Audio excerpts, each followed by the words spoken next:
हरिवंश पुराण जी का स्वाध्याय हम सभी कर रहे हैं। आचार्य जिनसेन जी द्वारा विरचित। मंगलम भगवान वीरो मंगलम गौतम गणी मंगलम कुंद कुंदाद्यो जैन धर्मोस्तु मंगलम। नमो हरिहंताणम नमो सेताणम नमो आयर्याणम नमो उवज्जायाणम नमो लोए सवसाहुणम। पंच परमेष्ठी भगवान की जय। अगले 45 मिनट के लिए सभी प्रकार के पापों का त्याग करके सभी नववर्ण मुखर मंत्र पढ़ लें।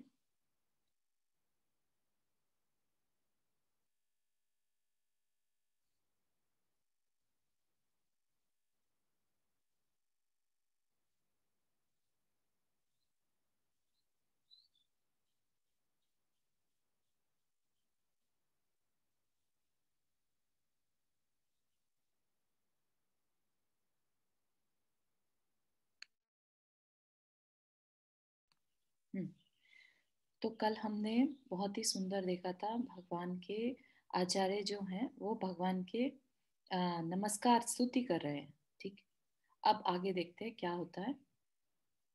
तदनंतर शीघ्रगामी देवों की सेना से घिरा हुआ इंद्र जिनेन्द्र बालक को साथ ले मेरु पर्वत से चला। तो इसका मतलब अभी तक वहीं पर थे जहां पांडुक शिला पर अभिषेक के लिए लेके गया हुआ था इंद्र, है ना। अब वापिस से लेके आ रहा है, कहाँ? वापिस से अयोध्या नगरी। सुवर्ण और कनेर के फूलों की राशि के समान पीत शरीर के धारक, पीला पीत मतलब पीला शरीर के धारक जिन बालक को चलते फिरते रजताचल के सदृश ऐरावत हाथी पर सवार कर वह अयोध्या की ओर चला। रजताचल मतलब रजत के अचल पर्वत के समान, जैसे कोई एकदम चांदी का पर्वत। तो ऐरावत हाथी क्या बिल्कुल सफेद रहता है, ऐसा। जो शत्रुओं के द्वारा अयोध्या थी, अयोध्या मतलब जिसे जीतना संभव नहीं है, जो शत्रुओं के द्वारा अयोध्या थी, ध्वजाओं की पंक्तियों से सुशोभित थी, बाजों की ध्वनि से व्याप्त थी तथा अपनी सेना के समान जान पड़ती थी, ऐसी अयोध्या में पहुंचकर उसने जिन बालक को इंद्राणी के द्वारा माता की गोद में विराजमान कराया। और ये सब की घटना कहाँ की चल रही है, कितने सब कौन से काल की है ये घटना? तीसरे काल की, तीसरे काल का अंत से 1 लाख वर्ष पूर्व, 84 लाख वर्ष पूर्व की घटना है। तदनंतर माता पिता को नमस्कार कर शीघ्र ही सुंदर वेशभूषा से युक्त हो तांडव नृत्य करना प्रारंभ किया। बालक को संभालकर और इंद्र ने तांडव नृत्य शुरू कर दिया। उस समय वह नृत्य इंद्र नृत्य करने वाली देवांगनाओं से सुशोभित सुंदर भुजा रूपी वन से घिरा हुआ था। उसके साथ देवांगनाएं भी नृत्य कर रही थी और तांडव नृत्य के प्रारंभ में ही उसने पृथ्वी को कंपायमान कर दिया था। तो तांडव नृत्य अपन सबने थोड़ा बहुत जाना है उसके बारे में, है ना।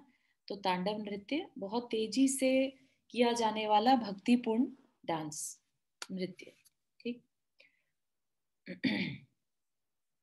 भगवान के माता पिता, हाँ नंदा जी कुछ कह रहे हैं? जय जय चारू जी। जय जी। ये तांडव का मतलब तो विनाश करने वाला और बहुत तेजी से तो है, लेकिन तांडव और कंपायमान किया तो जैसे शिव के लिए कहते हैं उन्होंने गुस्से में आके तांडव किया। हाँ हाँ हाँ, तांडव इज बेसिकली एक तरह के हाव भाव है, ठीक है, तीव्रता के साथ किए हुए हाव भाव। तो तांडव नृत्य मतलब एक तरह से अचानक से किया हुआ नृत्य, जैसे बहुत ही बस सब कुछ भुला के करने वाला। तो ऐसे ही तांडव क्रिएट किया शिव ने, तो बेसिकली सब कुछ अपनी सुध बुध भुला दी, है ना। इतना तेज क्रोध आया कि सब जगह तांडव मचा दिया, समझ रहे? तो एक हाँ हाँ, रिप्रेजेंटेशन है ये भावों की। अच्छा, थैंक यू। भगवान के माता पिता इस नृत्य के दर्शक थे। उनके आगे चिरकाल तक आनंद नाटक का अभिनय कर तथा यथा योग्य उनका सत्कार कर इंद्र देवों के साथ अपने स्थान पर चला गया। जिनेन्द्र भगवान के जन्म से 15 माह पूर्व प्रतिदिन उनके पिता के घर 3.5 करोड़ रत्नों की वर्षा आकाश से पड़ती थी। प्रतिदिन, है ना। हमारा पुत्र इंद्रों के समूह द्वारा सुमेरु पर्वत पर अभिषेक को प्राप्त हुआ है तथा तीनों लोकों का स्वामी है। यह जानकर उस समय अतिशय उदार राजा नाभिराज और मरुदेवी महान आनंद के वशीभूत हो स्वयं स्वसंवेद्य सुख को प्राप्त हुए। तो भले ही उन्हें पहले से पता था कि उनका पुत्र तीर्थंकर होगा, लेकिन बार बार ये अनुभूति अपने आप में कितनी महान होती होगी कि जैसे जैसे घटनाएं घटती जा रही हैं, राइट। इंद्र उनको ले गया सुमेरु पर्वत पर अभिषेक करने के लिए, फिर ये कि तीनों लोक के स्वामी बनेंगे।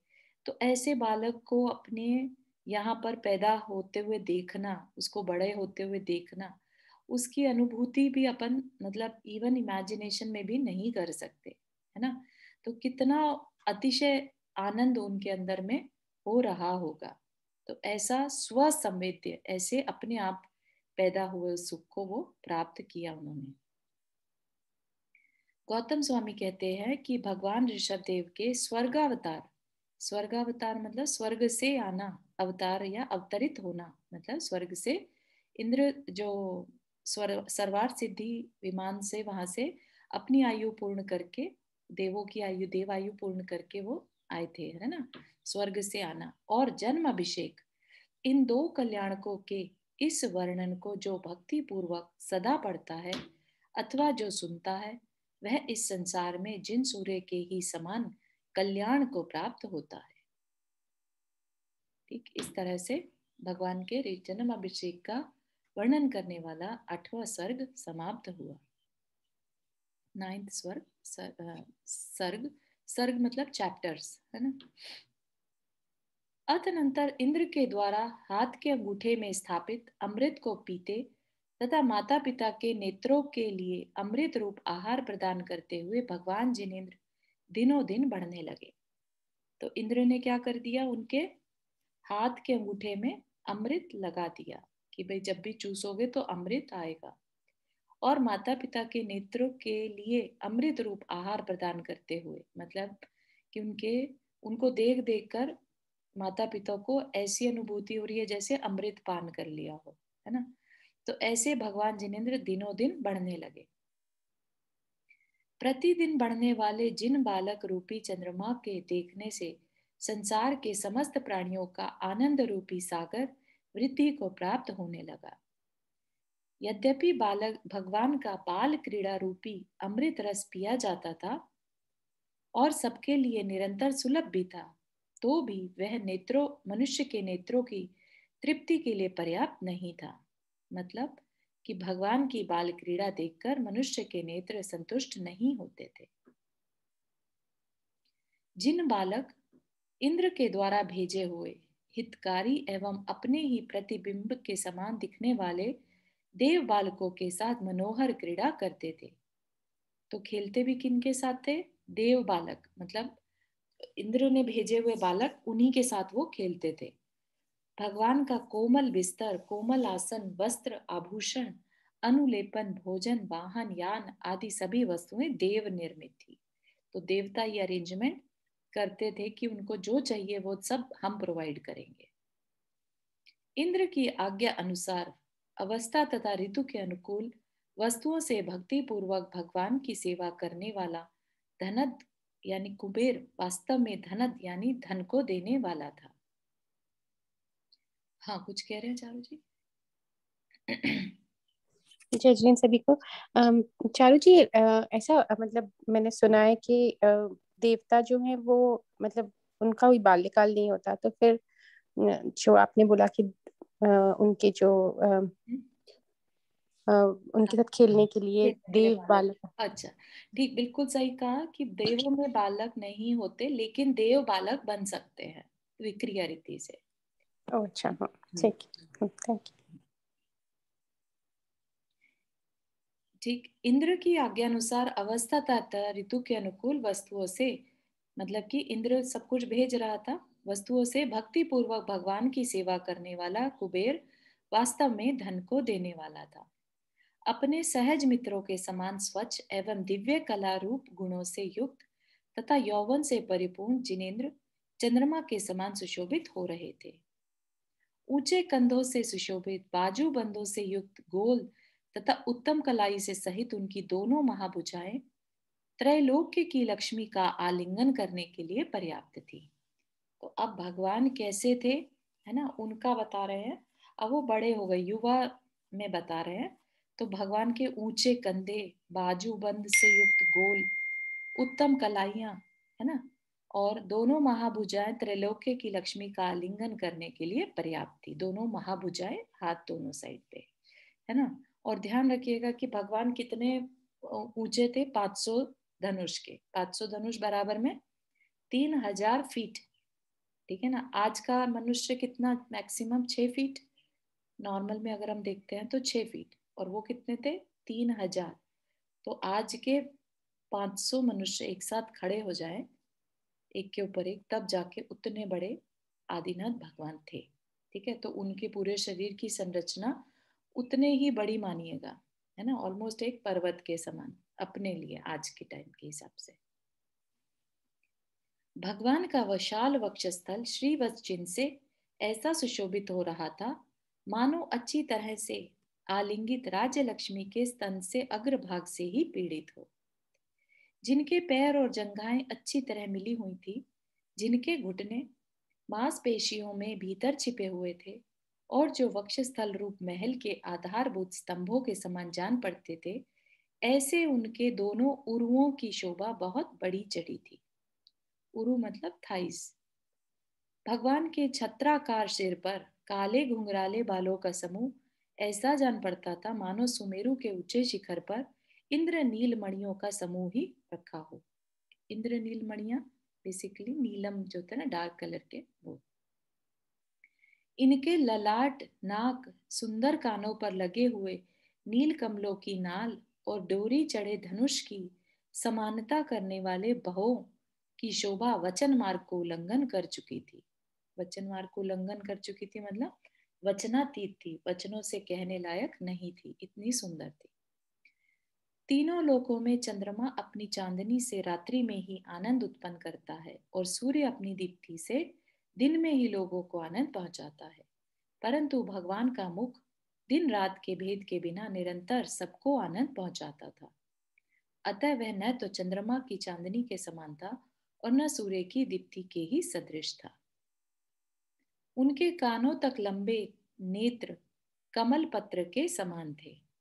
कमल की पाखुड़ी पत्ते जैसे रहते हैं, ऐसे उनके नेत्र थे, और हथेलियां, पदतल और अधरोष्ट महावर के रंग के समान लाल थे। महावर के रंग मतलब लाल रंग की लाख जो होती है वैसा, के समान लाल थे। शुद्ध मोतियों के समूह से बनी हुई के समान अत्यंत चमकदार एवं ऊंचे नीचे विन्यास से रहित उनके दांतों की पंक्ति कुंद पुष्प की शोभा धारण कर रही थी। दांतों की पंक्तियां एकदम समान, ऐसा नहीं ऊंचे नीचे दांत हो। 900 व्यंजन और 108 लक्षणों से सहित 500 धनुष ऊंचे एवं हिमाचल यानी सुमेरु के समान उनके शरीर की जो शोभा थी, उन सबको यदि सैकड़ों करोड़ इंद्र भी एक साथ कहना चाहें तो भी लेश मात्र नहीं कह सकते। जब भगवान पूर्ण युवा हुए तब तीनों लोकों की अद्वितीय सुंदरी प्रौढ़ यौवनवती नंदा और सुनंदा के साथ उनका विधि पूर्वक विवाह हुआ और उनके साथ वे क्रीड़ा करने लगे। तो उनकी दो पत्नियां नंदा और सुनंदा। गुच्छों के समान स्तनों को धारण करने वाली उन गौरांगी एवं नव यौवनवती नंदा और सुनंदा के बीच में भगवान ऐसे जान पड़ते थे मानो अंग में लगी हुई दो लताओं के बीच में संसार के कल्प वृक्ष ही हों। संसार में न वह कांति थी, न दीप्ति थी, न संपत्ति थी, और न वह कला थी जो भगवान ऋषभदेव और नंदा सुनंदा को प्राप्त नहीं थी। फिर उनके सुख का क्या वर्णन किया जाए। सब कुछ भगवान और जो नंदा सुनंदा थे उनके पास सब कुछ था, है ना। नंदा ने भरत क्षेत्र को आनंदित करने वाले भरत नामक चक्रवर्ती पुत्र को और ब्राह्मी नामक पुत्री को युगल रूप में उत्पन्न किया। तो तीसरा काल चल रहा है, तो जैसे पहले के टाइम में है ना, लेकिन अब वो क्या है, यहाँ पर अपन ने देखा वो आर्य नहीं कहलाएंगे, है ना। वो क्या है, वो एक ट्विन है, लेकिन यहाँ से व्यवस्थाएं बदल गई हैं। कुछ कह रहे हैं वर्षा जी?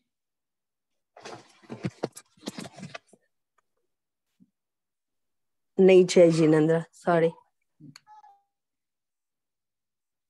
तो भरत चक्रवर्ती और ब्राह्मीण है ना, एक रानी के, नंदा के, और सुनंदा द्वारा दूसरी रानी ने, सुनंदा नामक दूसरी रानी ने महाबाहुबल से युक्त बाहुबली नामक पुत्र तथा संसार में अतिशय रूपवती सुंदरी नामक पुत्री को जन्म दिया। भरत और ब्राह्मी के सिवाय भगवान की सुनंदा रानी से वृषभ सेन को आदि लेकर 98 पुत्र और हुए।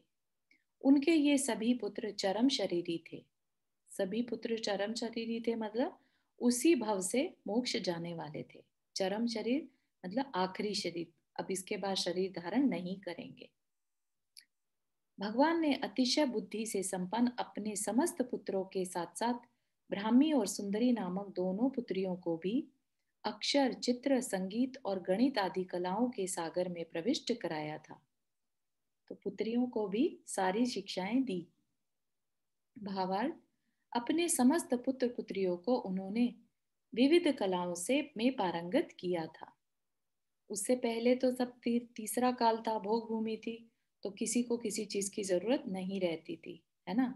भगवान ने ही ये सारी चीजों के 72 कलाओं की शुरुआत की। अतनंतर किसी समय बहुत भारी व्यथा से युक्त समस्त प्रजा राजा नाभिराज से प्रेरित हो एक साथ भगवान ऋषभदेव के पास पहुंची। तो राजा नाभिराज से प्रेरित हो का क्या मतलब है कि पहले तो वो नाभिराज के पास गई, लेकिन नाभिराज ने उन्हें भगवान ऋषभदेव के पास भेज दिया कि ये भावी तीर्थंकर हैं, ये ही तुम्हारे कष्ट का निवारण करेंगे। भगवान ऋषभदेव के पास पहुंची और स्तुति पूर्वक प्रणाम कर कहने लगी, हे प्रभु, पहले कल्प वृक्ष प्रजा की आजीविका के साधन थे, फिर उनके नष्ट होने पर स्वयं ही जिनसे रस चू रहा था ऐसे इक्षु वृक्ष साधन हुए। मतलब कि पहले तो कल्प वृक्ष चले गए, फिर ऐसे वृक्ष थे एटलीस्ट जिनसे कि इक्षु रस टाइप का निकलता था और हम उससे अपना काम कर रहे थे, अपना कार्य कर रहे थे। हे प्रजानाथ, उन दिव्य इक्षु वृक्षों के रस से प्रजा इतनी संतुष्ट हुई और आपके प्रताप ने उसकी ऐसी रक्षा की कि उसने कल्प वृक्षों को दूर से ही भुला दिया। मतलब कि कल्प वृक्षों की जाने की ज्यादा तकलीफ नहीं हुई। परंतु इस समय वे इक्षु वृक्ष छिन्न भिन्न होने पर भी रस नहीं देते।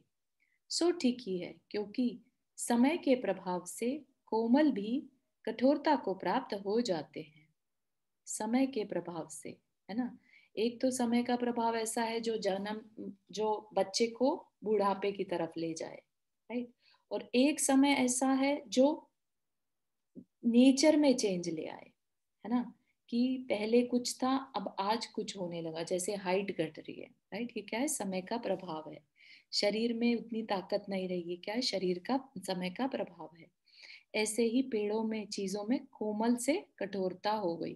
पहले फल देते थे, अब नहीं देते, है ना। बहुत सारी, जैसे बोलते हैं ना, जातियां प्रजातियां भी विलुप्त हो जाती हैं, एक्सटिंक्ट हो जाती हैं, तो वो भी क्या है, समय का प्रभाव है। यद्यपि फलों के भार से झुके हुए नाना प्रकार के तृण दिखाई देते हैं, उनको क्या लग रहा है, फलों के भार से झुके हुए तृण तिनके, है ना, उनको नहीं मालूम कि क्या है इनके ऊपर लगा हुआ। परंतु हम लोग नहीं जानते कि इनसे अन्न कैसे प्राप्त किया जाता है। घट के समान स्थूल स्तनों को धारण करने वाली गायें और भैंसों के स्तनों से भी कुछ झर रहा है, सो वह भक्ष्य है या अभक्ष्य, यह कहिए। जो सिंह, व्याघ्र तथा भेड़िया आदि पहले कंठ आलिंगन करने के योग्य थे, हे नाथ, अब वे ही इस समय कुपुत्रों के समान हम लोगों को भयभीत कर रहे हैं।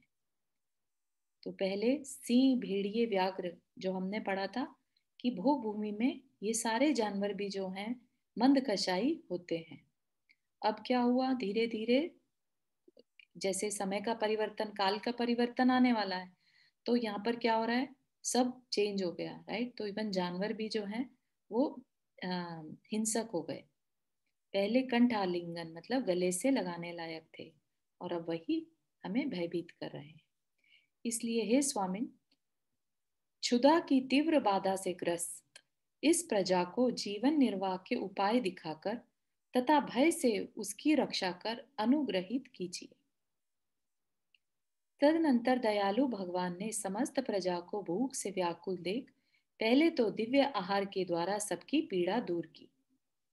उनके पास जो अपने पास दिव्य आहार था सबको वो खिलाया। फिर आजीविका के निर्वाह के लिए सब उपाय तथा धर्म, अर्थ और काम रूप साधनों का उपदेश दिया। हाँ, कुछ कह रहे हैं रेखा जी? आपकी आवाज नहीं आ रही है।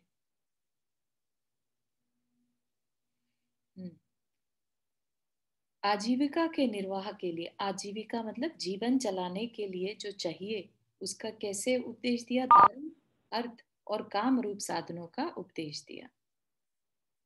उन्होंने सुख की सिद्धि के लिए अनेक उपायों के साथ असी, मसी, कृषि, विद्या, वाणिज्य और शिल्प, इन 6 कर्मों का भी उपदेश दिया। ठीक, तो धर्म कैसे, धर्म क्या होता है, तब जाके वहां से शुरुआत हो रही है, राइट। धर्म करो, अर्थ कमाना है ताकि विनिमय कर सके, ट्रेडिंग कर सके, राइट। और काम मतलब कितना आराम करना, कितना गृहस्थ के रूप में रहना। ठीक, ये सब भगवान ने उन्हें बताया। असी मसी कृषि, असी मतलब जो शस्त्र आदि चलाना, है ना। मसी होता है लेखन का कार्य करना। कृषि सबको मालूम है, विद्या, वाणिज्य और शिल्प। शिल्प, वाणिज्य हो गया जो बिजनेस करना, और शिल्प हो गया जो आर्टिस्टिक, जिसमें कुछ क्रिएट किया जाए।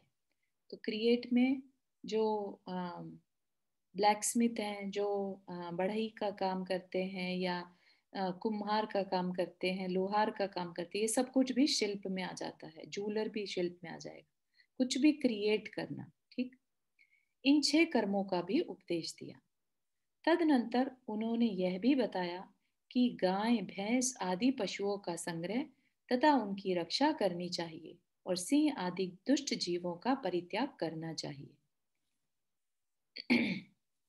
तदनंतर भगवान के 100 पुत्रों और प्रजा ने कला शास्त्र सीखा, एवं लोगों ने सैकड़ों शिल्पी बनाकर उन्हें अपनाया, जिससे शिल्पी जनों ने भरत क्षेत्र की भूमि पर सब जगह गांव, नगर तथा खेत, करवट आदि की रचना की। ठीक, तो अब उन्हें क्रिएट करना आ गया। उसी समय, है ना, उससे पहले तो कोई किसी पर वार नहीं करता था, कोई किसी पर हमला नहीं करता था, कोई किसी का शत्रु नहीं, क्योंकि तीसरा काल चल रहा है, राइट। तो अभी स्टार्टिंग किससे हुई? अभी जंगली जानवरों से। जानवर जंगली होने लगे, है ना, सिंह आदि, उनको जंगली कहा जाने लगा। तो उनसे बचाव करने लगे, घर बनाकर रहने लगे, खेत, करवट, जहाँ पर अपनी बाउंड्री वगैरह क्रिएट करने लगे, है ना। उसके बाद धीरे धीरे फिर आपस में और वैमनस्य बढ़ेगा, और खराब भाव होते चले जाएंगे, फिर शत्रु भी होने लगेंगे, अटैकिंग शुरू होगी, है ना। फिर उनसे रक्षा कैसे करनी चाहिए, युद्ध कला सिखाना, वो सब कुछ सिखा दी। उसी समय क्षत्रिय, वैश्य और शूद्र, ये 3 वर्ण भी उत्पन्न हुए। क्षत्रिय सबको मालूम है क्या, जो लड़ाई के लिए जाते हैं। वैश्य जो बिजनेस करते हैं, और शूद्र जो शिल्प का कार्य करते हैं। ये 3 वर्ण भी उत्पन्न हुए। विनाश से जीवों की रक्षा करने के कारण क्षत्रिय, वाणिज्य व्यापार के योग से वैश्य, और शिल्प आदि के संबंध से शूद्र कहलाए। उस समय 80, मसी आदि 6 कर्मों के द्वारा प्रजा ने वास्तविक सुख प्राप्त किया, और अत्यंत संतुष्ट होकर उसने उस युग को कृत युग कहा, है ना। तो कृत युग ही हो गया एक तरह से। अभी भी तीसरा काल तो चल ही रहा है ना, लोगों के भाव इतने खराब भी नहीं हुए, है ना। और जब कल्प वृक्ष नहीं थे तो एटलीस्ट उनको अपना आजीविका चलाने का एक साधन मिल गया, और फिर से सुखी होने लगे। उसी समय इंद्र सहित समस्त देवों ने आकर तथा भगवान ऋषभ देव का राज्याभिषेक कर प्रजा को परम सुखी किया। उस समय विनयी मनुष्यों से व्याप्त अयोध्या विनीता तथा साकेता नाम से प्रसिद्ध भगवान की जन्मपुरी अधिक सुशोभित हो रही थी। तो अयोध्या नगरी के ही दूसरे नाम विनीता और साकेत, जो इक्ष्वाकु क्षत्रियों में वृद्ध तथा जाति व्यवहार के जानने वाले थे, उन्हें लोक बंधु भगवान ऋषभदेव ने यहाँ रक्षा के कार्य में नियुक्त किया। जो कुरु देश के स्वामी थे वे कुरु, जिनका शासन उग्र कठोर था वे उग्र, और जो न्यायपूर्वक प्रजा का पालन करते थे वे भोज कहलाए। है ना, तो इस तरह से जो कुरु देश के स्वामी थे वे कुरु,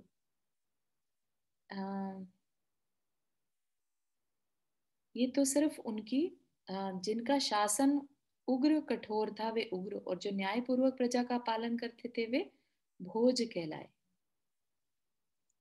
तो ये क्या है, एक तरह से वहां पर राज्य व्यवस्था शुरू हुई, है ना। इनके सिवाय प्रजा को हर्षित करने वाले अनेक राजा और भी बनाए गए। उस समय श्रेयांश तथा सोमप्रभ आदि कुरुवंशी राजाओं ने यह भूमि अत्यधिक सुशोभित हो रही थी, तो और भी वंश क्रिएट कर दिए बेसिकली। और जो राजा श्रेयांश और सोमप्रभ है वो कुरुवंश के राजा में से एक था। तदनंतर देवोपनीत दिव्य भोगों को भोगते हुए भगवान के जन्म से लेकर 83 लाख वर्ष पूर्व व्यतीत हो गए। राजा श्रेयांश और सोमप्रभ सबको मालूम है कौन थे? हाँ, जिन्होंने वो आहार दान। हाँ, आहार दान दिया। इनकी कितनी सुंदर कथा है ना, पिछले भव से, कितने पिछले भवों से संबंधित थे ये भगवान ऋषभदेव से। अक्षय तृतीया। बहुत सुंदर, सही। अतनंतर किसी समय नृत्य करती हुई इंद्र की नीलांजसा नामक नर्तकी को देखकर, हाँ भूमिका हाथ रेस किया। हाँ चारू जय जी ने। चारू तो आपने जो बताया 3 वंश, कुरु वंश, उग्र वंश और भोज वंश, तो वो समझ में आया। उग्र वंश की जो कठोर तरीके से करते थे, भोज वंश जो न्याय तरीके से करते थे, कुरु वंश का क्या बताया वो समझ नहीं आया। कुरु देश के स्वामी थे, कुरु एक जगह का नाम होगा, है ना, वहां से वो वंश चल पड़ा। उसके जो स्वामी वो कुरु कहलाए। बट उनकी कोई ऐसी व्यवस्था नहीं बताई जैसे आपने हाँ, उग्र और का बताया वैसे। करेक्ट। हाँ, इसके सिवाय यहाँ पर बता रहे हैं प्रजा को हर्षित करने वाले अनेक राजा और भी बनाए, तो सबका एक्सप्लेनेशन यहाँ नहीं दिया। अतनंतर किसी समय नृत्य करती हुई इंद्र की नीलांजसा नामक नर्तकी को देखकर मति ज्ञान का उस ओर उपयोग जाने से भगवान ऋषभदेव विरक्त हो गए। इस संसार में जो पदार्थ पहले राग के कारण थे वे ही पदार्थ अब अंतरंग निमित्त के शांत हो जाने पर शांति के कारण हो गए। जो विषय पहले बुद्धि में विभ्रम उत्पन्न करने वाले थे वे ही विषय अब शांति के अनुकूल समय के आने पर शांति के उत्पादक हो गए। क्या हुआ ये अचानक से, है ना। इस संसार में जो पदार्थ पहले राग के कारण थे वे ही पदार्थ अब अंतरंग निमित्त के शांत हो जाने पर शांति के कारण हो गए। पहले जो जिन पदार्थों से राग क्रिएट हो रहा था, नृत्य आदि से राग क्रिएट हो रहा था क्योंकि वो एंजॉय कर रहे थे, अभी क्या हुआ, वही नर्तकी का नाच देखते देखते वैराग्य हो गया। वही जो नृत्य है वैराग्य का कारण बन गया, है ना। जो विषय पहले बुद्धि में विभ्रम उत्पन्न करने वाले थे वे ही विषय। चारू, हाँ, ये चौथा काल चल रहा है ना? नहीं, अभी तीसरा ही काल चल रहा है। अभी ऋषभदेव भगवान 84 लाख पूर्व वर्ष खत्म होने से पहले तीसरा काल में जब 84 लाख और 3.5 साल बचे थे तब हुए थे, है ना। तो अभी उनका युद्ध का समय चल रहा है, जब उनको वैराग नहीं, सॉरी, युद्ध का समय नहीं, अब 83 लाख वर्ष पूर्व पूरे हो चुके हैं, ठीक है ना। यहाँ पर बताया ना 83 लाख पूर्व व्यतीत हो गए। कैसे हो गए? सिर्फ दिव्य भोग भोगते हुए हो गए। जो विषय पहले बुद्धि में विभ्रम उत्पन्न करने वाले थे वे ही विषय अब शांति के अनुकूल समय के आने पर शांति के उत्पादक हो गए, है ना। ऐसा ही होता है ना, रियलिटी पता चल जाए तो। वो स्टोरी पढ़ी होगी ना सबने, वो जो एक धोबी के यहाँ से कपड़े आए तो सेठ ने पहने और बड़ा अकड़ के चलने लगा, है ना। और जा रहा था रास्ते में तो एक दूसरे व्यक्ति ने बोला, अरे सेठ जी, लग रहा है आपको कुछ गलती हो गई, ये तो मेरा कुर्ता है ना। तो हो सकता है उससे गलती लगी हो कोई धोबी से। तो माना नहीं, तो धोबी को बुला के लाया कि धोबी ने बताया कि हाँ शायद आप मेरे से गलती हो गई, ये तो आपका कुर्ता नहीं है। तो अभी क्या हुआ, अभी जिन कुर्ते को पहन के बड़े इतरा के चल रहे थे, अभी उसी कुर्ते को पहनकर शर्म आने लगी, है ना। तो क्या हुआ, अभी यही कुर्ता एक हैप्पीनेस देने का कारण बन रहा था, और अभी वही कुर्ता शर्म क्रिएट करने का कारण बनने लगा जब उसकी रियलिटी पता चल गई, है ना। तो यही चीज सम्यक दर्शन कह लीजिए या क्लैरिटी कह लीजिए, वो होने के बाद जो विषय पहले बुद्धि में विभ्रम उत्पन्न करने वाले थे, वे ही विषय अब शांति के अनुकूल समय के आने पर शांति के उत्पादक हो गए, शांति को देने वाले हो गए। जिनकी भोग अभिलाषा दूर हो चुकी थी तथा चिरकाल तक भोगों में आसक्त रहने के कारण जिनकी आत्मा स्वयं अपने आप से लज्जित हो रही थी, ऐसे भगवान ऋषभदेव अपने मन में विचार करने लगे कि अहो, संसार के जीवों की बड़ी विचित्रता देखो। इस संसार के जीव स्वयं कर्मों के अधीन हैं और दूसरे जीव उनकी अधीनता को प्राप्त हो रहे हैं। सपना जी कुछ कह रहे हैं? या तो जैसे अभी नीलांजना को देखते देखते पहले तो राग हो रहा था, हाँ जी, और फिर एकदम से वैराग्य हो गया। तो ये भी तो पुण्य की वजह से ही हुआ ना, कि एकदम से मतलब हमारा पुण्य था तो स्ट्रॉन्ग पुण्य था, तो हमें वही चीज अच्छी नहीं लगी, बिल्कुल। और हमारा पाप पाप कर्म बोलो या फिर क्या बोलेंगे, क्या उसको देखकर मैं राग आ रहा, तो ये तो इसके लिए तो हमें पुण्य चाहिए ना, पुण्य होगा तभी ये सब थिंग चेंज होगी, राइट। हाँ, पुण्य चाहिए ऐसा नहीं कह सकते, मतलब चाहिए। पुण्य तो सिर्फ भोग दे सकता है, ठीक है। उन भोगों को हम कैसे यूज करते हैं वो हमारा पुरुषार्थ है। ये निमित्त हो गया ये। हाँ, तो जो उनका पुण्य था उससे नीलांजना तो मिली, नृत्य की देवांगना का नृत्य देखने मिला, राइट, उसको एंजॉय भी कर रहे थे, राइट। लेकिन करते करते अचानक से वैराग्य हो गया, तो ये उनका पुरुषार्थ कहलाएगा, पुरुषार्थ जागृत हो गया, ठीक है ना। अदरवाइज तो सभी पुण्य के भरोसे बैठे रहेंगे कि पुण्य होगा तो हो जाएगा, नहीं तो पुण्य तो कर्म है ना, तो ये तो एक तरह से कर्म के भरोसे बैठने वाली बात हो जाएगी, तो फिर तो कहीं भी हमारा पुरुषार्थ काम ही नहीं आएगा। ओके, मतलब पुण्य पुण्य आपको भी निमित्त दे सकता है, ठीक है ना। पुरुषार्थ अपने उपादान का रहता है, यानी हमारी खुद की एफर्ट्स का रहता है, ओके खुद ओके। एफर्ट्स करने पड़ते हैं। पुण्य हमें प्रतिकूल अनुकूल परिस्थितियां तो देता है, पुण्य से अनुकूल मिलेगी और पाप से प्रतिकूल मिलेगी। तो परिस्थितियां क्रिएट करना कर्म का काम है, चाहे वो पुण्य हो चाहे पाप हो, लेकिन उसको हम कैसे अपने यूज में लाते हैं वो हमारे हाथ में ओके ओके, थैंक यू। है। जैसे उन्होंने बताया ना, मति ज्ञान का उन्होंने उपयोग किया उस समय, तब उनका ऐसा वो चेंज हो गया उनको। हाँ, उस और उपयोग। हाँ, उस स्वर पे पहले नृत्य की तरह से देख रहे थे, और अब किस तरह से देख रहे हैं, जीवन की क्षणिकता के रूप से। क्योंकि इंद्र ने क्या किया था कि वहां पर नर्तकी को, ऐसी नर्तकी को भेजा जिसकी आयु पूर्ण होने वाली थी, ठीक, और उसके पूर्णता के साथ साथ ही वहां पर उन्होंने जैसी उसकी आयु पूर्ण हुई उसकी जगह एक और दूसरी नर्तकी को भेज दिया। तो बाकी किसी ने नोटिस नहीं किया ये चेंज, सिर्फ ऋषभ देव ने नोटिस किया। तो उन्हें एकदम से संसार की असारता कि सब कुछ क्षणिक है, सब खत्म होने वाला है, ये देवांगना भी नहीं बची तो क्या रखा है, मतलब कुछ नहीं बचेगा, है ना, ऐसा उन्हें रियलाइजेशन में आने लगा। ये रियलाइजेशन में चीज नहीं आती, अपन जैसे हमें सबको पता है सबकी आयु लिमिटेड है, लेकिन हम ये रियलाइजेशन में बहुत कम ला पाते हैं, ठीक है ना।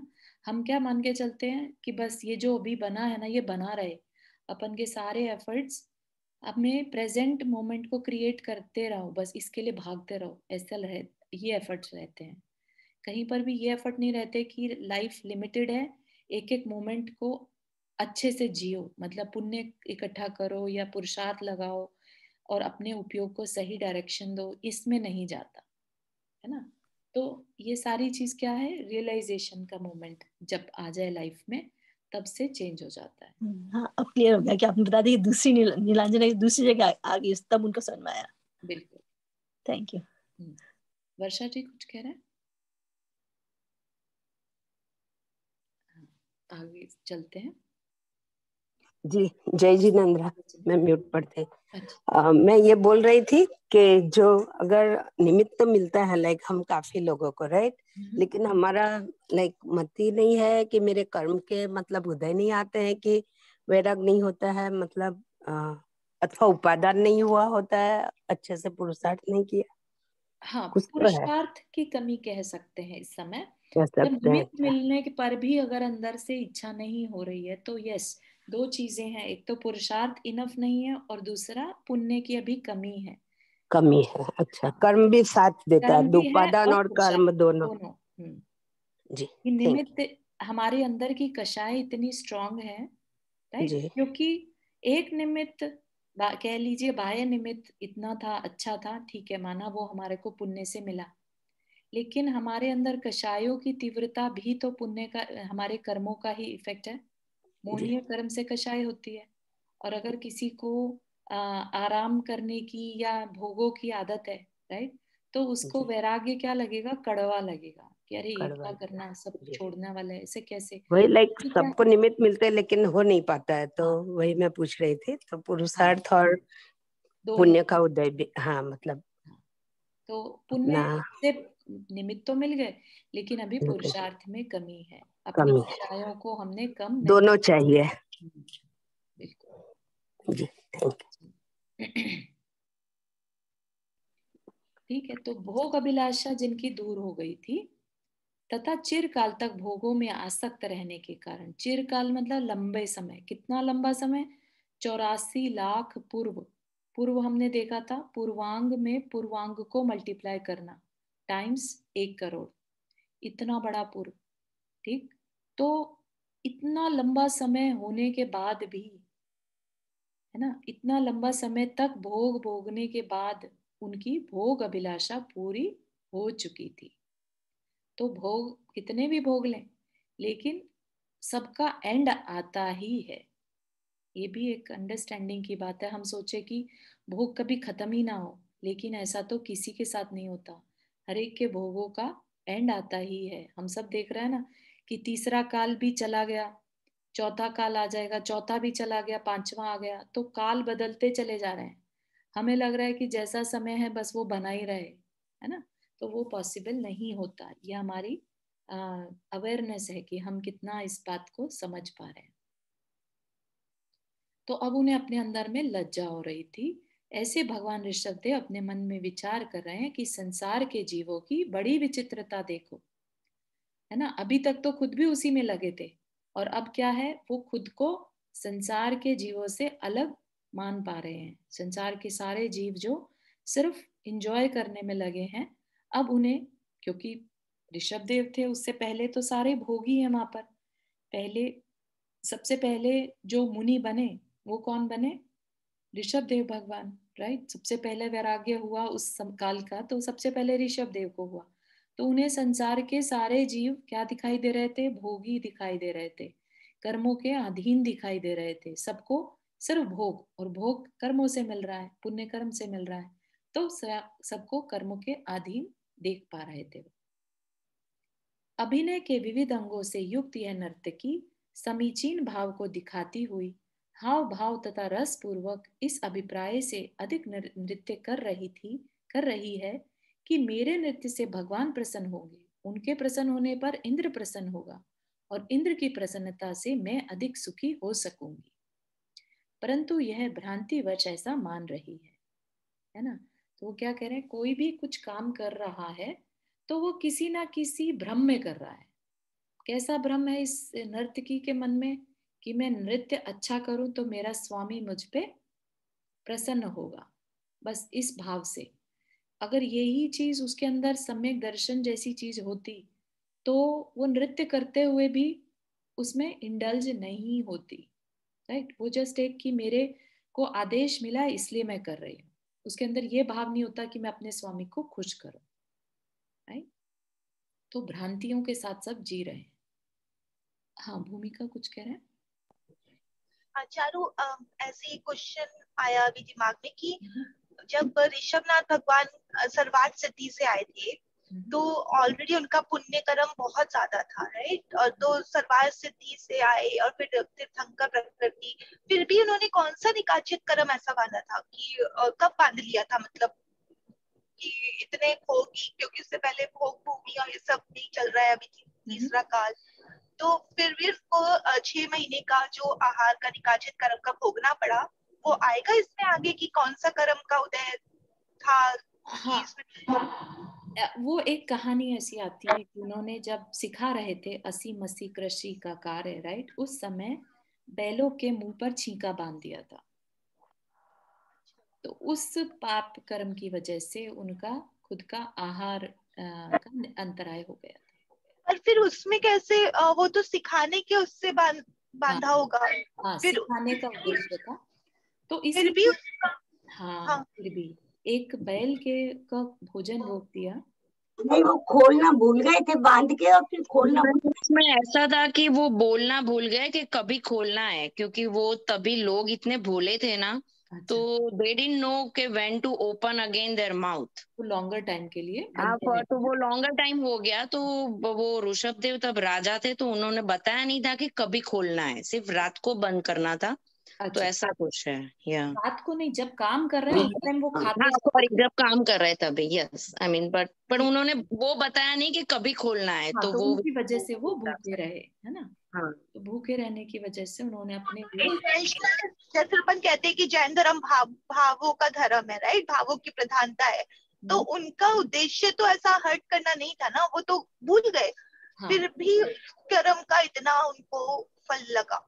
हाँ हाँ हाँ, कर्म देखो, एक बार पहले भी बताया था, कर्म ये नहीं देखता है कि अज्ञानता से किया है तो चलो माफ कर दूं, ऐसा नहीं। अज्ञानता से किया, भूल भी अज्ञानता से ही है, तो जो भी कर्म तो अपना फल देता ही है, ठीक है। अगर आपको याद हो सीता जी की कहानी में, उनको इतना दुख क्यों उठाना पड़ा था। पिछले भाव में उन्होंने क्या किया था जिससे उन्होंने आरिका, धोबी को कुछ उठाना उनका, नहीं, धोबी ने उनके ऊपर आरिका और उनकी थे ना जो भैया जी के उनको लगा के चुल्लक चुल्लिका जी जो थे उनके ऊपर दोषारोपण करा था, ठीक है ना।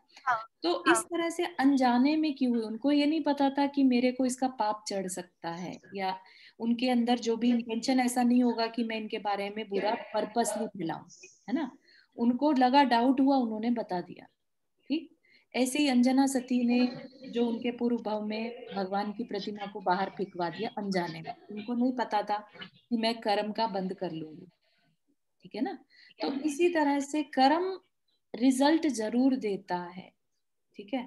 अपने को भले ही अनजान कह लीजिए, नहीं पता रहता, लेकिन हम कुछ भी बड़ा कर्म करते हैं तो उसका फल जरूर मिलता है। पर उसमें हमने ये भी पढ़ा था कि अगर हम अज्ञानतावश करते हैं, हमें नहीं पता, तो उसका कर्म कम बनता है, और अगर हम जानबूझ के करते हैं तो उसका ज्यादा बनता है। तो निकाचित तो बहुत एक्सट्रीम वाला हो गया कि कभी मतलब वो तो भोगना ही पड़ेगा, तो वो तो बहुत जैसे किसी ने जानबूझ के किया हो ऐसा निकाचित कर्म मानने में, क्योंकि अज्ञानतावश का तो फिर कर्म का वो सीमा कम होनी चाहिए ना। फिर वो ऐसा नहीं रहता है कि निकाचित सिर्फ जानबूझ के किए हुए में ही बंधेगा, डिपेंड करता है। बहुत सारे प्रकरण अलग अलग दिखते हैं अपने को, निर्धत्ति निकाचित जो बंध जाते हैं, तो कर्म किस तरह की प्रकृति बांधेगा ये अपने को नहीं पता रहता। अगर ये पता हो तो हम फिर वैसे वाले कर्म ना करें और बाकी सारे करने लगे, राइट। तो ऐसा नहीं पता चलता कि कौन सा कर्म हम निधत्ति निकाचित बांध लेंगे, ठीक। जब फल देने पे आता है तब जाके पता चलता है कि अरे ये फल तो हमें भोगना ही पड़ेगा, क्योंकि हमने कुछ ऐसा किया था जो हम कितना भी पुण्य कर लें अब इस समय, वो कर्म तो हमें भोगना ही पड़ेगा, ठीक है ना। तो हाँ, ठीक है। तो इस तरह से भगवान के ऊपर, ठीक है, माना कि उन्हें अंतराय कर्म भोगना पड़ा, लेकिन उनके अंदर शरीर में शक्ति इतनी थी कि वो उसको मैनेज कर पाए, ठीक है ना। तो इतना पुण्य उनके साथ था कि वो उस अंतराय कर्म के उदय में भी विचलित नहीं हुए। ठीक है ना। तो ये चीजें भी देखने लायक है कि उनके ऊपर आया अंतराय, माना, लेकिन वो विचलित नहीं हुए। कर्म मैंने बांधा है, मेरे ऊपर तकलीफ आ रही है, उन्होंने उसे शांत भाव से सहन किया। तो अपने को ये भी सीखने वाली बात है कि ये जो कर्म जब कभी भी इफेक्ट देते हैं और बुरे कर्म ज्यादा तकलीफ देते हैं, तो कभी ये नहीं सोचना कि अरे ये क्या हो गया और ज्यादा विचलित हो जाएं। ये सारे कर्म भी हम ही ने बांधे हैं। ठीक है, चाहे वो अभी इस टाइम हम उन्हें निदत्ति निकाचित मान के भोगे, चाहे हम तीव्र कर्म का उदय मान के भोगे, ये सब बांधे किसने? हम ही ने बांधे। ठीक है, तो शांति से उसको भोगते चले जाए। तो चारू जी फिर ये निर्धारित कौन करता है कि ये कर्म हमने जो बांधा है वो चल, फॉर एग्जाम्पल जैसे उन्होंने गाय के मुंह पर कवर किया, राइट, फिर वो बोला अब उनको 6 महीने तक उनको आहार नहीं मिला, तो ये कौन निर्धारित करता है कि तुमने ऐसा कर्म बांधा है तो तुमको इतना टाइम तक भोगना पड़ेगा? हाँ, तो ये कोई निर्धारित नहीं करता है। ये हमारे चारों तरफ जो कर्म वर्गनाएं हैं, कर्म पार्टिकल्स चारों तरफ है, हमारे चारों तरफ, राइट, हर तरह के। तो जब हम अपने अंदर कोई भाव करते हैं, कोई मन वचन काय की क्रिया करते हैं, तो वाइब्रेशन होता है, हमारे आत्मा प्रदेशों में वाइब्रेशन होता है। उस वाइब्रेशन से हम उस कर्म पार्टिकल्स को अपनी तरफ अट्रैक्ट करते हैं। तो एक तरह का चार्ज, जैसे कि लोहे और मैग्नेट में देखा होगा ना, अपने आप में वो पुल कर लेता है लोहा मैग्नेट को, मैग्नेट लोहे को पुल कर लेती है। इसी तरह से आत्म प्रदेश में कर्म पार्टिकल्स पुल हो जाते हैं, और जिस समय वो पुल होते हैं, डिपेंडिंग ऑन द वाइब्रेशन, अच्छा है या बुरा है, उस वाइब्रेशन के बेस पर कर्मों का पार्टिकल्स में ये चार्ज, इस तरह का चार्ज आ जाता है कि ये कितने टाइम तक आत्म प्रदेश के साथ रहेंगे, किस तरह का फल देंगे, कितना फल देंगे, कितने समय तक रहेंगे, किस नेचर के होंगे, ये सारी बातें उस टाइम पर, उस मोमेंट में डिसाइड हो जाती हैं। ठीक है, उसके बाद वो जब चिपक गए हमारे आत्म प्रदेश से, उसके बाद हमारे हाथ में है कि हम उसके फल के इफेक्ट को कम ज्यादा कर सकते हैं, उसकी स्थिति को घटा बढ़ा सकते हैं, एक्सेप्ट निदत्ति निकाचित कर्म। ठीक है, तो ये पूरा प्रोसेस हमने कर्म सिद्धांत या कर्म प्रक्रिया में समझा था, कैसे करते हैं कर्म का। ठीक है, तो कोई करता नहीं है इसको अपने आप, बाय नेचर। ये कर्म सिद्धांत की प्रक्रिया बाय नेचर होती है। अगर ये नेचर में कर्म वर्गनाएं ना हो, कर्म पार्टिकल्स ना हो, तो फिर किसी को भी तपस्या करने की, अपने कर्म काटने की, तप करने की जरूरत ही नहीं रहेगी। लेकिन ये व्यवस्था ही ऐसी है कि जैसे ही हम मन वचन काय की क्रिया करते हैं, इमीडिएटली उसी समय कर्म पार्टिकल्स आकर चिपकते हैं। तो इस समय लेट से हम स्वाध्याय कर रहे हैं, राइट, मन वचन काय की क्रिया तो चल ही रही है ना। मन में आपके विचार आ रहे हैं तरह तरह के कि भाई हमें ऐसा करना चाहिए, ऐसा नहीं करना चाहिए। आप कानों से सुन रहे हैं तो आपके शरीर की क्रिया भी चल रही है, राइट, मन वचन और काय। भले ही आप बोल कुछ नहीं रहे हैं या बोल रहे हैं तो क्वेश्चन पूछ रहे हैं। तो इस तरह से अभी की अभी भी जो आपके मन वचन काय की क्रिया हो रही है, उससे भी कर्म पार्टिकल्स आपके पास आकर चिपक रहे हैं निरंतर।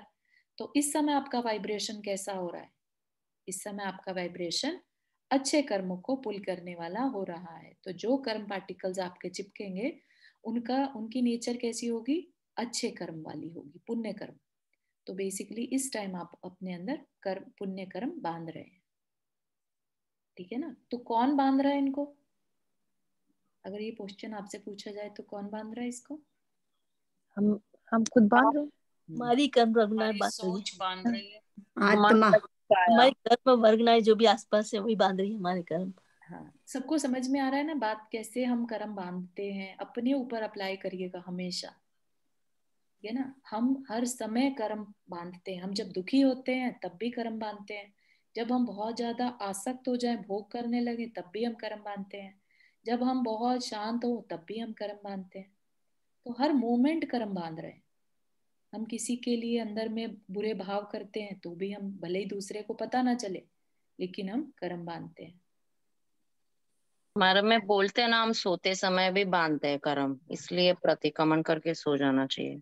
या बिल्कुल सही। 24/7 एंड ईच एंड एवरी मन वचन काया की क्रिया पर कर्म अपने आप डिसाइड हो जाता है। ठीक है, कभी आपको समय लगेगा, मौका लगेगा तो आगे की हायर लेवल की स्टडी करिएगा। कर्म कांड, जीव का जो गोमट सारजी कर्म कांड है उसमें ये सारी व्यवस्था बहुत सुंदर तरीके से। थैंक यू, बहुत अच्छी तरह समझाया आपने। नहीं चलिए, और किसी को कोई question before we end the class? Jinvani स्तुति। जावाणी के ज्ञान से सूझे लोकालोक, सो वाणी मस्तक धरो सदा दे तो दो। हे जिनवाणी भारती तो ही जमो दिन रहन, जो तेरा शरणा गए सो पावे सुचैन।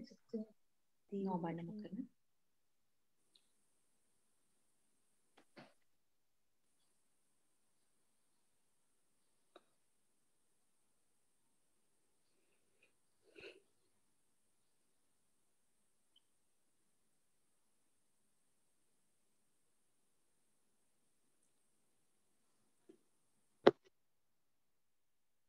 जय जिनेन्द्र। जय जिनेन्द्र सभी को।